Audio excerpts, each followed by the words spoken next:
Hello friends, आप सभी का स्वागत है हमारे YouTube channel A to All classes by Anoop Singh में। तो चलिए आज हम जीएस और जीके के 50 महत्वपूर्ण प्रश्न को देखते हैं जो कि एग्ज़ाम के पॉइंट ऑफ व्यू से बहुत ही महत्वपूर्ण है। तो चलिए हम बिना विलंब किए शुरू करते हैं।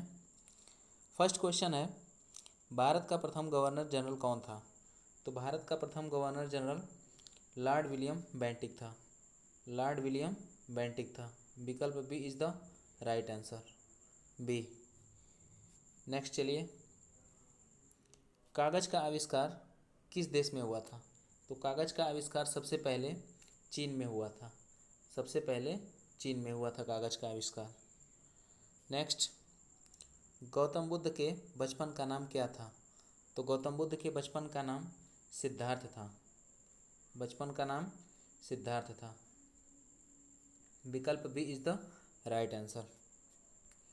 नेक्स्ट, भारत में सशस्त्र बलों का सर्वोच्च सेनापति कौन होता है? तो तीनों सेनाओं का जो प्रमुख होता है वो प्रेसिडेंट होता है, जिसको हम राष्ट्रपति कहते हैं, यानी कि विकल्प A is the right answer. Next, रतौंधी किस विटामिन की कमी से होती है? तो रतौंधी विटामिन ए की कमी से रतौंधी होता है और विकल्प C is the right answer. Vitamin A की कमी से रतौंधी होता है, बी की कमी से बेरी बेरी नामक रोग होता है और सी की कमी से स्कर्वी नामक रोग होता है और विटामिन डी की कमी से बच्चों में रिकेट्स होता है और अगर यही एडल्ट में हो तो उसको ऑस्टियो मलेशिया बोलते हैं। उसको ऑस्टियो मलेशिया बोलते हैं। नेक्स्ट चलिए, पोंगल किस राज्य का त्यौहार है? तो पोंगल तमिलनाडु का त्यौहार है। विकल्प B is the right answer. Next, Giddha और भांगड़ा किस राज्य का लोक नृत्य है? तो गिद्दा और भांगड़ा पंजाब का लोक नृत्य है। विकल्प C is the right answer. Next चलिए, टेलीविज़न का आविष्कार किसने किया था? तो टेलीविज़न का आविष्कार सबसे पहले ग्राहम बेल ने किया था। विकल्प A is the right answer. Thomas Edison कौन थे? थॉमस अल्वा एडिसन, आपको पता है कि बल्ब का आविष्कार किए थे। ठीक है, नेक्स्ट चलिए, भारत की पहली महिला शासिका कौन थी? तो भारत की पहली महिला शासिका रजिया सुल्तान थी, जो कि प्रथम मुस्लिम महिला शासिका भी थी, जो कि इल्तुतमिश की पुत्री थी। ये इल्तुतमिश की पुत्री थी। नेक्स्ट, मछली किसकी सहायता से सांस लेती हैं? तो मछली मछली गलफड़े, जिसको गिल्स बोलते हैं। विकल्प C is the right answer. Next, इनकलाब जिंदाबाद का नारा किसने दिया था? तो इनकलाब जिंदाबाद का नारा भगत सिंह ने दिया था। भगत सिंह ने दिया था। विकल्प A is the correct answer. Next, Jallianwala Bagh हत्याकांड कब और कहाँ हुआ? तो जलियांवाला बाग हत्याकांड 13 अप्रैल 13 अप्रैल 13 अप्रैल 1919 को हुआ। 13 अप्रैल 1919 को अमृतसर में हुआ। अमृतसर में हुआ, यानी विकल्प is the A is the right answer. Next, 1939 में कांग्रेस छोड़ने के बाद सुभाष चंद्र बोस ने किस दल की स्थापना की? तो 1939 में कांग्रेस छोड़ने के बाद सुभाष चंद्र बोस ने फॉरवर्ड ब्लॉक की स्थापना की थी। विकल्प A is the correct answer. Next, Punjab Kesari किसे कहा जाता है? तो पंजाब केसरी लाला लाजपत राय को कहा जाता है। पंजाब केसरी लाला लाजपत राय को कहा जाता है। बिहार केसरी किसे कहा जाता है, आप कमेंट्स में बताइए। नेक्स्ट, सैंडर्स की हत्या किसने की थी? तो सैंडर्स की हत्या भगत सिंह ने की थी। विकल्प B is the correct answer. Next, Bharat की मुख्य भूमि का दक्षिणतम किनारा कौन सा है? तो भारत की मुख्य भूमि का दक्षिणतम किनारा कन्याकुमारी है। कौन सा है? कन्याकुमारी। विकल्प C is the right answer.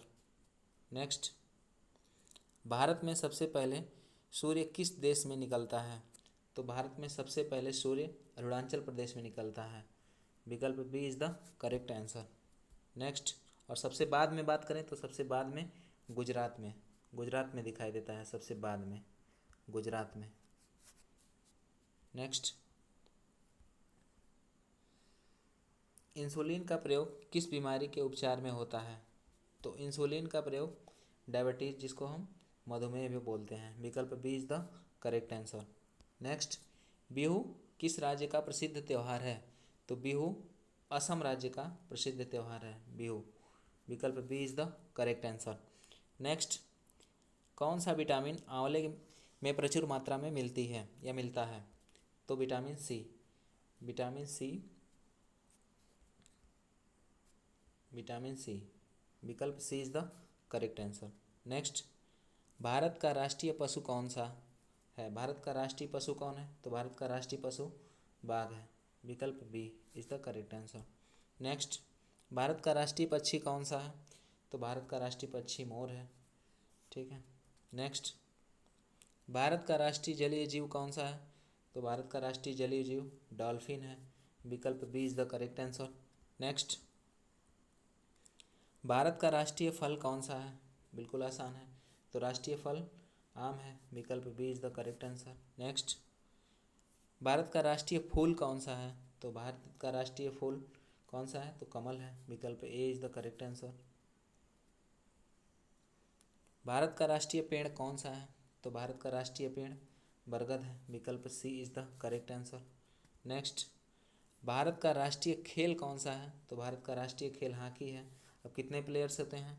Hockey, cricket, football तीनों में 11-11 प्लेयर होते हैं, प्रत्येक पक्ष में 11। ठीक है। भारत के राष्ट्रीय झंडा की लंबाई और चौड़ाई का अनुपात क्या होता है? तो भारत की झंडा की लंबाई और चौड़ाई का अनुपात 3:2 होता है। 3:2 होता है, यानी विकल्प A is the correct answer, A. Next, Bharat का राष्ट्रगान किसने लिखा है? तो भारत का राष्ट्रगान रविन्द्रनाथ टैगोर जी ने लिखा है। रविन्द्रनाथ टैगोर। भारत के साथ साथ बांग्लादेश का भी राष्ट्रगान इन्होंने लिखा है, अमार सोनार बांग्ला जिसको कहा जाता है।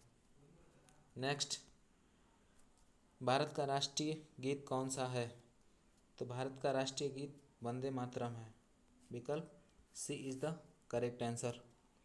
नेक्स्ट चलिए, भारत का राष्ट्रीय गीत किसने लिखा है? तो भारत का राष्ट्रीय गीत बंकिम चंद्र चटर्जी जी ने लिखा है। विकल्प B is the correct answer. Next, Mahatma Gandhi को राष्ट्रपिता सबसे पहले किसने कहा था? तो महात्मा गांधी को राष्ट्रपिता सबसे पहले किसने कहा था? सुभाष चंद्र बोस या जवाहरलाल नेहरू, रविन्द्रनाथ टैगोर या सरदार पटेल ने? तो भारत का राष्ट्रपिता सबसे पहले सुभाष चंद्र बोस जी ने कहा था। विकल्प A is the correct answer. Next, हमारा राष्ट्रीय पंचांग कौन सा है? तो हमारा राष्ट्रीय पंचांग कौन सा है? शक संवत है। विकल्प B is the correct answer. राष्ट्रगान जन गण मन गाने में कुल कितनी अवधि लगता है? तो जन गण मन गाने में कुल 52 सेकंड का समय लगता है। विकल्प B is the correct answer. Next question है, रेडियोधर्मिता की खोज किसने की थी? तो रेडियोधर्मिता की खोज किसने की थी? तो ये हेनरी बेकुरल ने की थी। हेनरी बेकुरल ने। विकल्प B is the correct answer. Next, pacemaker का संबंध शरीर के किस अंग से है? पेसमेकर का संबंध शरीर के हार्ट यानी हृदय से संबंधित है। विकल्प B is the correct answer. Next, मानव शरीर के किस ग्रंथि को मास्टर ग्रंथि कहा जाता है? तो मानव शरीर के पीयूष ग्रंथि को मास्टर ग्रंथि कहा जाता है, जो कि मस्तिष्क में पाई जाती है। मस्तिष्क में पाई जाती है। नेक्स्ट क्वेश्चन है, कार्बन का सर्वाधिक शुद्ध रूप कौन सा है? तो कार्बन का सर्वाधिक शुद्ध रूप हीरा माना जाता है। विकल्प A is the correct answer. Next, x-ray x-ray का आविष्कार किसने किया था? तो एक्सरे का आविष्कार रॉन्टजन ने किया था। रॉन्टजन। विकल्प A is the correct answer. Next, किस धातु का प्रयोग मानव द्वारा सबसे पहले किया गया था? तो तांबा धातु का प्रयोग सबसे पहले मानव द्वारा किया गया था। विकल्प B is the correct answer. Next, अंतरिक्ष यात्री को वाह यानी आकाश कैसा दिखाई देता? मतलब बाहर से देखने पर अंतरिक्ष यात्री को आकाश कैसा दिखाई देता है? तो उन्हें ब्लैक दिखाई देता है। ब्लैक यानी काला। विकल्प C is the correct answer. Next, दूरबीन का आविष्कार किसने किया था? तो दूरबीन का आविष्कार गैलीलियो ने किया था। विकल्प A is the correct answer. Next, Delhi स्थित लाल बहादुर शास्त्री का समाधि का क्या नाम है? तो लाल बहादुर समाधि का स्थल का नाम विजय घाट है। विजय घाट। विकल्प B is the correct answer. ठीक है। राजघाट, तो राजघाट महात्मा गांधी का समाधि स्थल है, नई दिल्ली में स्थित है। और शांतिवन, शांतिवन किसका है? शांतिवन, तो शांतिवन जवाहरलाल नेहरू का है। शांतिवन जवाहरलाल नेहरू का है। और ये शक्ति स्थल, शक्ति स्थल इंदिरा गांधी का है। शक्ति स्थल इंदिरा गांधी का है। सभी नई दिल्ली में स्थित है। नेक्स्ट, महाभारत के रचयिता कौन है? तो महाभारत के रचयिता वेद व्यास जी हैं। ठीक है। विकल्प B is the correct answer. Tulsidas Ramcharitmanas लिखा है, और जो है कि वाल्मीकि ने रामायण लिखा है, और कालिदास ने महाकाव्य लिखा है, नाटक भी लिखे हैं। ठीक है। नेक्स्ट चलिए, अर्थशास्त्र नामक पुस्तक किसने लिखी थी? तो अर्थशास्त्र के रचयिता कौन है? तो वो चाणक्य हैं। विकल्प A is the correct answer. Megasthenes की इंडिका है। ठीक है। विशाख दत्त की शूद्रक, विशाख दत्त, ये सब संस्कृत के कवि हैं। नेक्स्ट, जय जवान जय किसान का नारा किसने दिया था? तो जय जवान जय किसान का नारा लाल बहादुर शास्त्री जी ने दिया था। किसने दिया था? विकल्प A is the correct answer. Next चलिए, संविधान सभा के अस्थायी अध्यक्ष कौन थे? तो संविधान सभा के अस्थायी अध्यक्ष डॉक्टर राजेंद्र प्रसाद थे। विकल्प B is the correct answer. अस्थायी अध्यक्ष कौन थे? तो एस.एन. सिन्हा थे। कौन थे? एस.एन. सिन्हा। नेक्स्ट, संविधान सभा की प्रारूप समिति के अध्यक्ष कौन थे? तो प्रारूप समिति के अध्यक्ष बी.आर. अम्बेडकर थे, डॉक्टर भीमराव अम्बेडकर। विकल्प B is the correct answer. Next, विश्व रेड क्रॉस दिवस किस तिथि को मनाया जाता है? तो विश्व रेड क्रॉस दिवस 8 मई को मनाया जाता है। 8 मई को मनाया जाता है। विकल्प B is the correct answer. सूर्योदय का देश के नाम से किसे जाना जाता है? तो सूर्योदय का देश जापान को कहा जाता है। विकल्प B is the correct answer. चलिए मिलते हैं नेक्स्ट वीडियो में, तब तक के लिए